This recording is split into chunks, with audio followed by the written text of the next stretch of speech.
Des vacances au grand air et un sentiment de liberté retrouvé pour les cyclistes qui suivent la Loire. Entre courtes balades et découvertes sur la longueur, cet été encore le fleuve a connu l'affluence malgré le contexte sanitaire, à l'image de ces jeunes Bretons partis de Blois qui se sont mis au défi de rallier Nantes en quelques jours.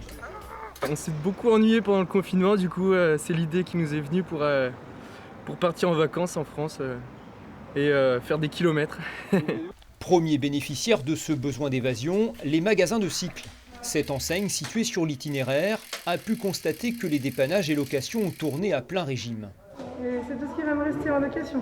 On voit aujourd'hui au niveau de mes locations, mon parc est presque parti entièrement.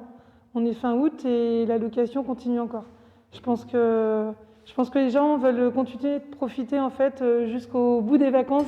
Même satisfaction pour les bars et restaurants de Saumur qui voient traditionnellement passer 90 000 cyclotouristes sur ce tronçon aux portes de la région. On était parti sur des prévisions sur la moitié du chiffre d'affaires habituel et on constate quand même qu'on est à l'étal par rapport aux années précédentes. Les touristes étrangers sont certes beaucoup moins présents, mais de nombreux Français sont venus compenser en redécouvrant à la fois leur territoire et la bicyclette. On va avoir les itinérants purs comme d'habitude, donc ceux qui partent plusieurs jours, plusieurs semaines et qui vont faire une bonne partie de l'itinéraire. Donc ceux-là, on les a toujours, mais surtout ceux qui ont fortement augmenté, ça va être les grands régionaux et notamment la clientèle familiale. De quoi donner le sourire aux professionnels du tourisme local. La Loire à vélo pourrait même enregistrer une fréquentation supérieure à ces dernières années.